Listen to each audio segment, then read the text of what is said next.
সকাল সকাল আমার বাড়িতে চলে এসেছে এক জোড়া বনেদি বিয়ের পিঁড়ি।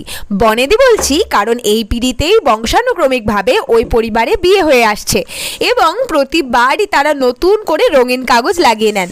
কিন্তু এখন কি আর কাগজে মোড়া পিঁড়ি ভালো লাগে যখন চারিদিকে এত সুন্দর সুন্দর কলকা পিঁড়ির ছড়াছড়ি? একদিকে যেমন এই পুরনো পিঁড়িতে কাজ করার একটা মজা হলো এই কাগজ তোলা, কি যে মজা লাগে ফরফর করে এই কাগজগুলো টেনে টেনে ছিঁড়ে ফেলতে। অন্যদিকে এই পুরনো পিঁড়িতে কাজ করতেই কিন্তু খাটুনি বেশি। বছরের পর বছর কাগজ লাগাতে লাগাতে আঠাগুলো এমনভাবে চিপকে থাকে যে নানান প্রকারে অনেক শক্তি ব্যয় করে তবে পিঁড়িগুলোকে আলপনাযোগ্য করা যায়। আমার থেকে যারা পিঁড়ি নেন তাদের বেশিরভাগ জনই কলকা করা নতুন পিঁড়ি নিয়ে থাকেন, তবে কাছে পিঠের হাতে গোনা কয়েকজনই আমায় পিঁড়ি দিয়ে গেছেন কলকা করে দেওয়ার জন্য। তোমরা তোমাদের পছন্দসই বিয়ের পিঁড়ির জন্য স্ক্রিনে দেওয়া নাম্বারে হোয়াটসঅ্যাপ করতে পারো।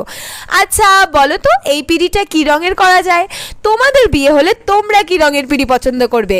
টুকটুকে লাল, মেরুন না অন্য কিছু? কমেন্টে জানিও কিন্তু।